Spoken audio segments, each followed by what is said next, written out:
Fala pessoal, tudo bem? Eu sou o Fênix, Guilherme Fênix, mas todo mundo me chama de Fênix.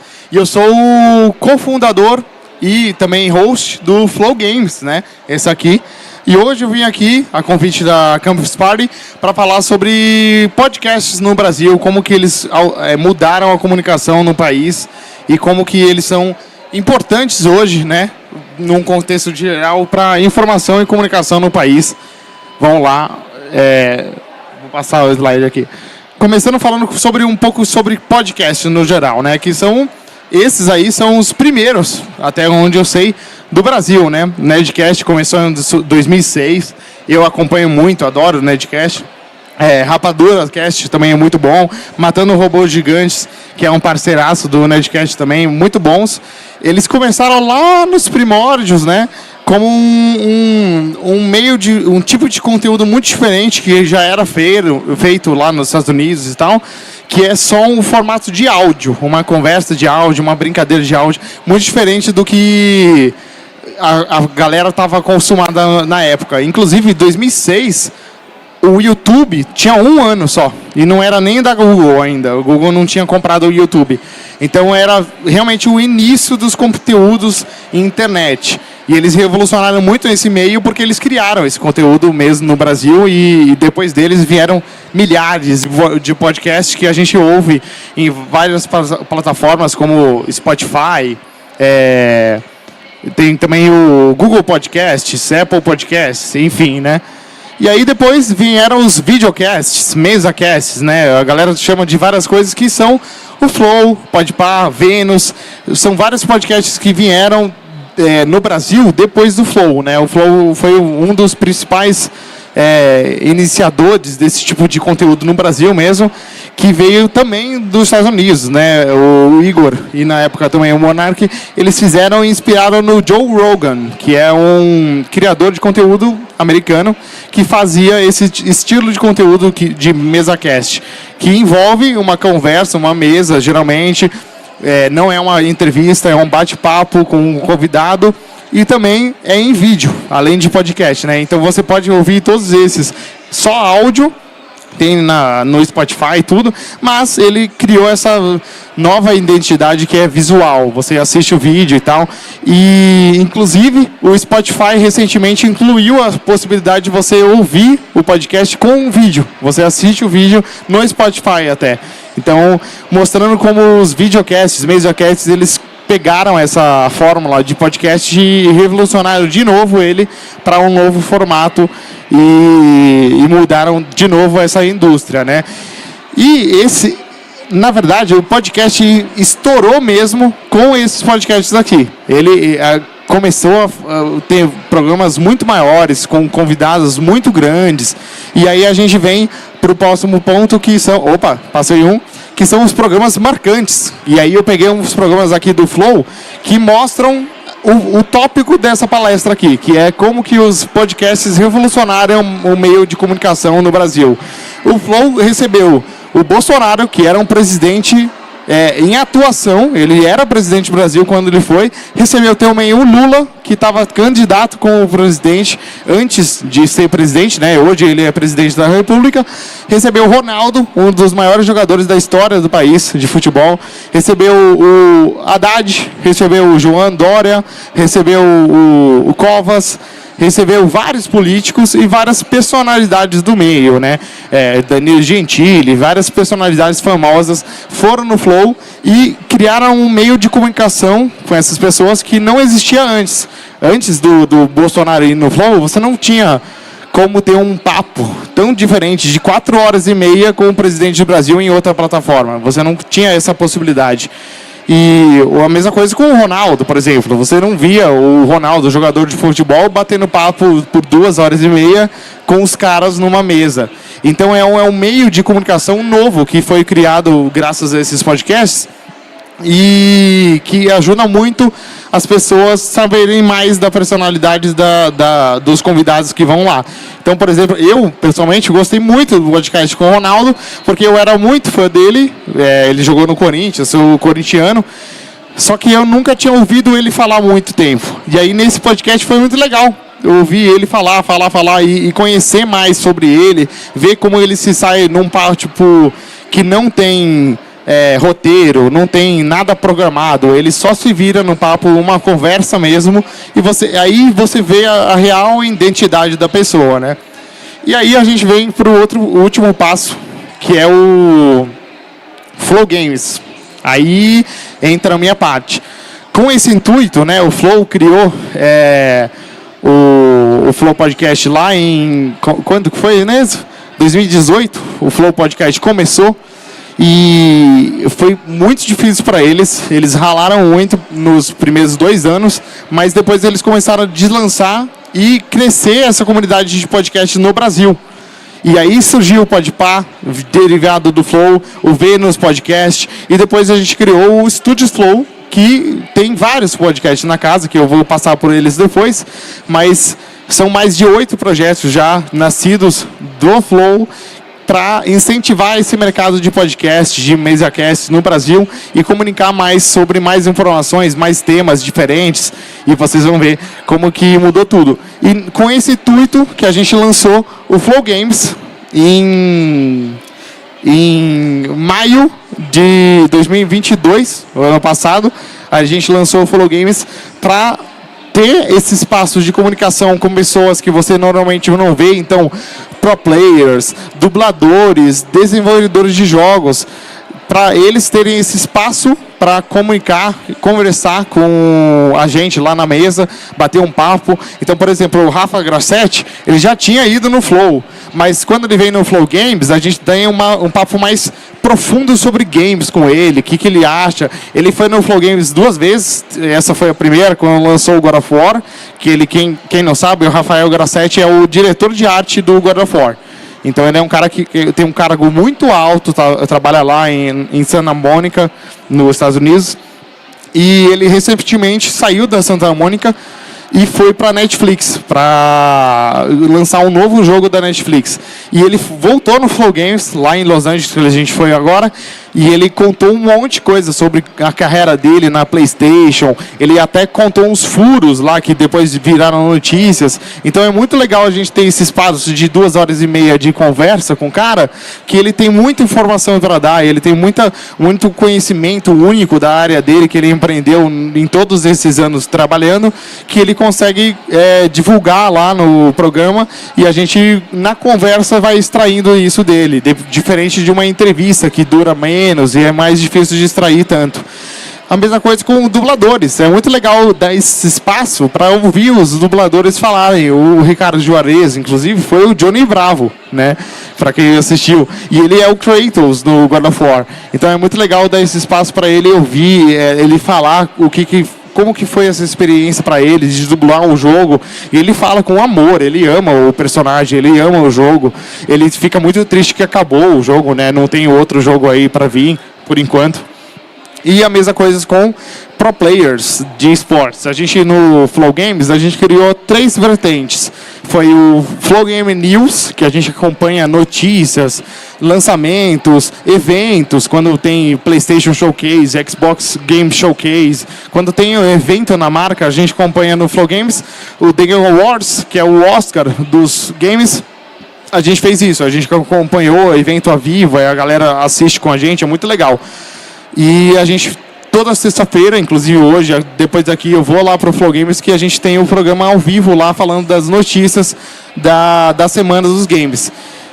A outra vertente é o Flow Games mesmo, onde a gente recebe convidados como esses aqui, os dubladores, desenvolvedores de jogos, até os youtubers, né? A gente já recebeu vários youtubers. Esse fim de semana a gente vai receber o Edu, Guzang, Fiaspo, youtubers, criadores de conteúdos de games muito grandes.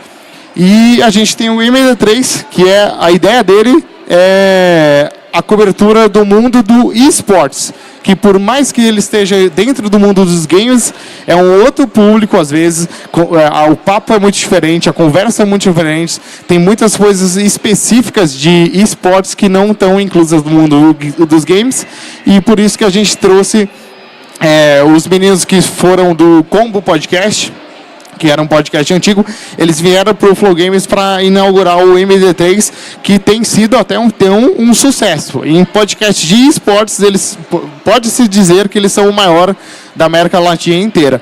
Eu não conheço outro podcast de esportes tão grande como o MD3. Isso porque eles têm muito conhecimento da área e eles trazem convidados muito legais. Então, o Saci foi lá, que é um super jogador, ele jogou LoL muito tempo, mas ele saiu do LoL, foi pro Valorant, que é outro jogo, e ele foi campeão mundial no Valorant, e brasileiro. Então é muito legal ouvir da experiência dele, de um jogador que está há tantos anos nessa carreira, e agora que ele mudou de jogo, ele conseguiu ser campeão mundial. A mesma coisa com donos de org, o Bruno Playhard já foi lá falar sobre a Lounge.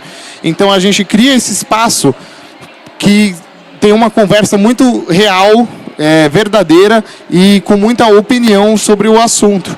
Então, por isso que a gente criou o Flow Games, para conseguir criar uma cobertura de conteúdo de games 360. A gente passa por notícias, games em geral, youtubers, criadores de conteúdo, lançamentos de jogos, esportes, eventos de esportes. A gente já fez a cobertura do VCT, que foi o torneio mundial de Valorant, que teve aqui no espaço Ibirapuera, que teve aqui perto.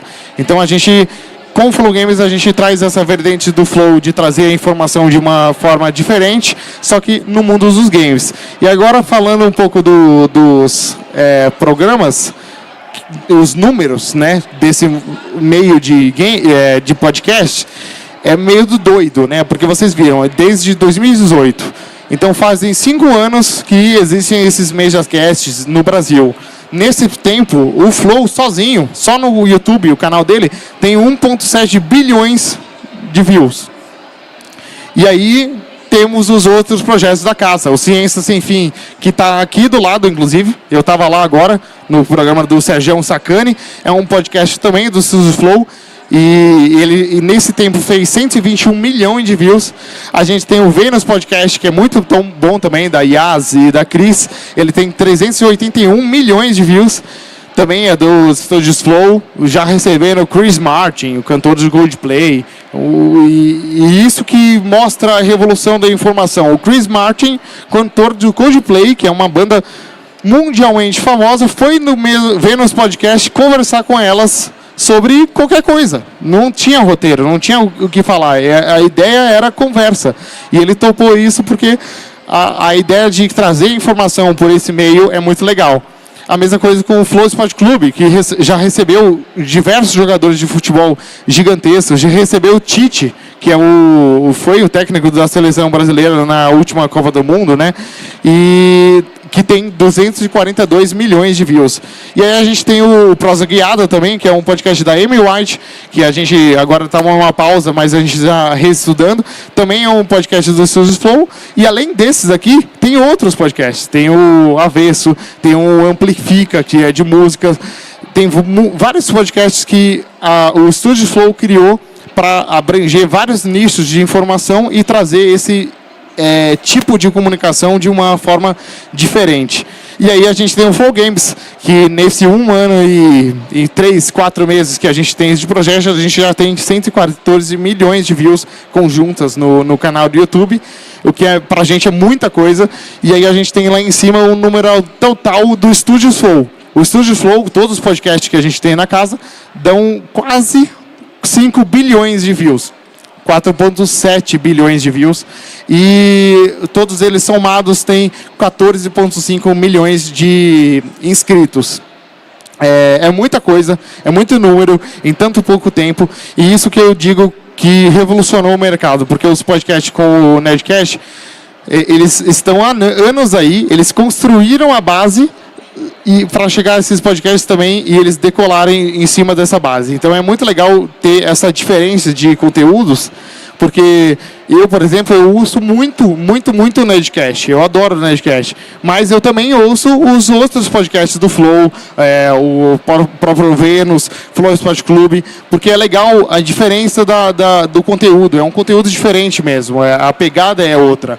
E não tem problema. é de dia.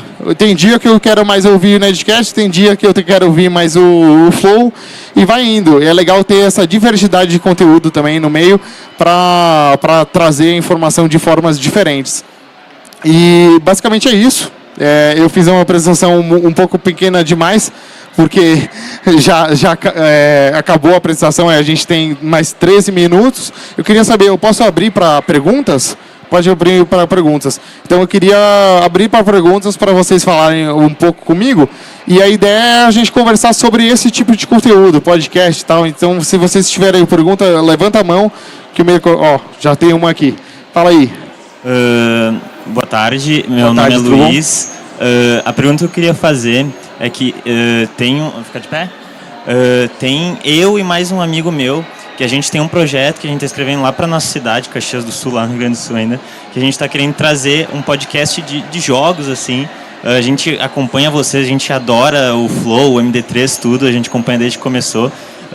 Só que a gente tem uma dúvida que seria: como começar? Quais seriam os primeiros passos para a gente engrenar nisso de começar um podcast? Boa pergunta. É uma boa pergunta porque todos esses podcasts que vocês estão vendo aqui, o diferencial deles é exatamente esse início, porque eles tiveram o suporte do Flow.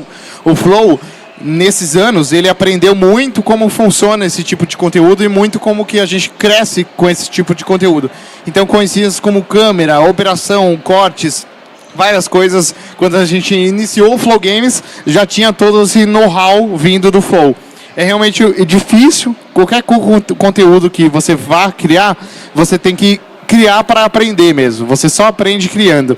Então, começar, o início é mais difícil. Mas o que eu recomendaria é constância de conteúdo. Então, cria uma agenda e sempre segue ela, não falha na constância e não para, porque o algoritmo do YouTube, por exemplo, ele tem isso. Se você para, você cai o seu conteúdo. Então, não pode parar e, ao mesmo tempo, sempre trazer conteúdos novos, divertidos, que você goste de fazer, porque a gente fala muito disso. Se você não gostar, o público que te assiste vai perceber e aí eles não vão assistir. Então, é importante, pode parecer meio piegas, que você goste do que você faz, mas em conteúdo é importante, porque senão isso transparece e o público não vai querer ver. Então, fica essas duas dicas aí. Olá, tudo bem? Oi, tudo bom? Eu sou Terezinha, sou astrônoma amadora lá de Rio Paranaíba, Minas Gerais.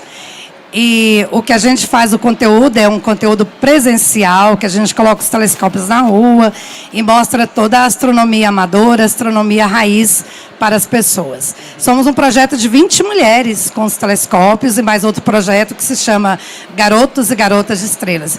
Estou me convidando para você me convidar para poder fazer um flow com você. O que você acha? Muito bom. Não, eu adorei. Inclusive, vocês já falaram com o pessoal do Ciência Sem Fim, porque combina muito com o Sergião Sacani. Eu acho muito legal essa ideia.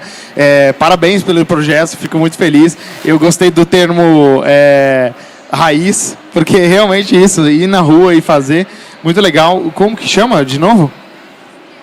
Mulheres de Estrelas. Vou acompanhar lá, eu vou mandar uma mensagem lá. Muito obrigado, viu? Opa. Tem mais alguma pergunta aí, pessoal? Oi, meu nome é Arthur.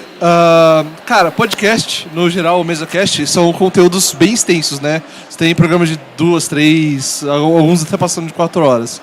E hoje em dia a gente teve bastante ascensão dessas redes sociais de mídias e vídeos curtos, né? E eu queria saber, não sei se tem informação para passar para a gente agora, mas quanto que ajudou o impacto dos canais de cortes no formato de mídia nos MesaCasts? Muito boa pergunta também, porque é um ponto que eu tinha que trazer aqui e eu esqueci de trazer nessa apresentação. Muito importante, todos esses podcasts aqui, esse número de views é contando o número de views dos canais de cortes. E os canais de cortes de todos eles tendem a ter mais views que o canal original, porque a gente vê mais pessoas assistindo cortes do que o conteúdo extenso, inteiro. Isso é normal, porque um programa de 2h30 tem 10 cortes, você vai pegar 10 vezes a view de um cara e no canal normal é uma vez só a view dele que ele pegou o vídeo inteiro. Mas é muito interessante essa ideia que o Flow teve de criar os cortes, porque é uma forma de você dividir o podcast em pílulas e passar essa pílula pro consumidor, para ele ver partes do podcast, e dessa forma você consegue entregar tanto conteúdo longo quanto conteúdo curto. E agora, com as novas mídias sociais, TikTok, o YouTube com Shorts, a gente começa a fazer no formato vertical também. É muito importante isso, inclusive tentar diversificar o conteúdo em todas as plataformas. A gente no Flow Games tem isso, a gente tem cortes no canal de cortes, a gente tem cortes no TikTok, a gente tem cortes no YouTube Shorts, a gente solta cortes no Twitter também, às vezes no Instagram também. Então, não só no YouTube a gente reaproveita o conteúdo, porque às vezes ele é tão bom que a gente consegue cortar ele, picotar e reaproveitar ele. Mais alguma pergunta? Aqui, ó. Na frente. Quem? Levanta a mão para ela ver. Aí, ó. Pronto. Gostaria de saber qual é o público que assiste podcast. Qual é a idade, qual o perfil, que tipo de interesse, qual a análise que vocês têm. Entendi. O público de cada podcast desses aqui é um público diferente. A gente no Flow Games, por exemplo, a gente tem um público mais jovem, que é o público que gosta de games e tal, mas por incrível que pareça, no Flow Games a gente tem 30% do público que é mais de 24 anos. Então a gente tem uma fatia grande até de público mais velho também. O Flow é um público mais velho no geral. Ele sempre tem um público mais velho, tem também uma grande parcela de público.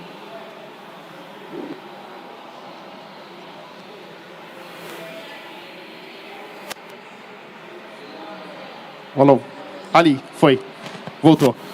Então, aí, dependendo de cada conteúdo, tem cada tipo de público que é o público desse nicho. Então, o Flow Esporte Clube, por exemplo, que é um programa mais de esportes e principalmente futebol, tem um público muito masculino, muito mais que feminino. O Flow Games também. A gente vê um público mais masculino do que feminino. O Flow Games, por exemplo, a gente tem 90% do público masculino e só 10% feminino, que é o que a gente vê na internet, que é o público que mais consome games no geral, é essa parcela no geral, assim. Então, cada tipo de podcast agrega... O Vênus Podcast, por exemplo, tem uma parcela muito grande de meninas, um público feminino forte, porque são duas meninas apresentando o programa e elas falam de assuntos diversos, então elas atraem um público mais diversificado. Então, em cada podcast tem esse intuito de pegar um nicho diferente e tratar ele de uma forma diferente. Por isso o Flow incentivou essa criação de cada um desses podcasts, que eles, teoricamente, eles não competem um com o outro, porque eles são nichos diferentes. Então o Flow, por exemplo, pode trazer um youtuber gamer para participar lá, como foi o Forever, recentemente, um youtuber de Minecraft. Só que ele também vai no Flow Games, e é um assunto diferente, porque o assunto que ele traz no Flow é um assunto mais aberto, abrangente, depende muito do Igor, que pauta a conversa, e no Flow Games a gente pega mais em games mesmo. Pergunta o que ele está jogando, o que ele mais joga, então o nosso público já sabe que no Flow Games a gente vai falar só de games, sabe? Então é nesse contexto que a gente diversifica os públicos.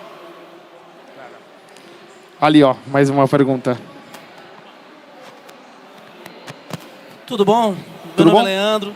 Eu queria saber se hoje a receita dos podcasts, elas advêm mais dos views, das publicidades das marcas ou de temas patrocinados? Boa. Alô? Porque são fontes de receitas diversas, né? Exato. O que está dando mais dinheiro hoje aí, dentre essas três fontes de receitas? Boa pergunta. É uma boa pergunta porque, inclusive, quando a gente fala de vídeo vertical, que é o tipo de conteúdo que traz muita view, mas ele traz pouca receita. A gente, pelo menos aqui no Flow Games, a gente divide entre receita de plataforma, que é YouTube, TikTok, Spotify, todas as plataformas que pagam o nosso conteúdo diretamente, Twitch e tal. Receita do público, então a gente inclui Superchat, membros no YouTube, membros na Twitch e tal, que é uma receita que vem diretamente do público, não vem de anunciantes. E a gente também tem a receita de merchandise e itens que a gente possa vender, então camisa, essas coisas que a gente também é importante. Todos os criadores que crescem, eles chegam nessa etapa de você construir a sua marca e construir itens da sua marca para vender também. E aí, por último, a receita de patrocinadores, que são as marcas que se atrelam ao conteúdo para ganhar esse awareness ou essa divulgação que eles procuram, essa conversão do nosso público para o produto deles. Hoje, em cada podcast é um pouco diferente, mas, no geral, a receita de patrocinador é de 50% para mais da receita total do projeto. É muito importante para o projeto. Mas o que a gente sempre busca é não depender de patrocinador. A gente sempre busca investir mais nessa parte de benefício para o público, então benefício para os membros terem mais incentivos para virarem membros e assim eles conseguem ser tipo uns patrões do projeto, e aí a gente não precisa de patrocinador, a gente pode fazer as coisas mais livres. Esse é o sentido da coisa. É um balanço muito difícil, mas a realidade, que é a maneira mais fácil de ter a receita, é no meio dos patrocinadores. E o YouTube sozinho, se a gente dependesse só da renda do YouTube, a gente não pagaria o projeto como um todo. A gente só da renda do YouTube eu não consigo nem pagar a folha salarial do Flow Games. Então, é um projeto que é custoso. Todos esses projetos aqui têm uma equipe grande por trás e a gente investe bastante neles. Então, se não fossem os patrocinadores, hoje a gente não conseguiria manter eles em pé. Mais uma pergunta? A gente tem 2 minutos. Mais um tempinho para a pergunta. Ali, ó. Aqui, à sua direita. Aqui, ó.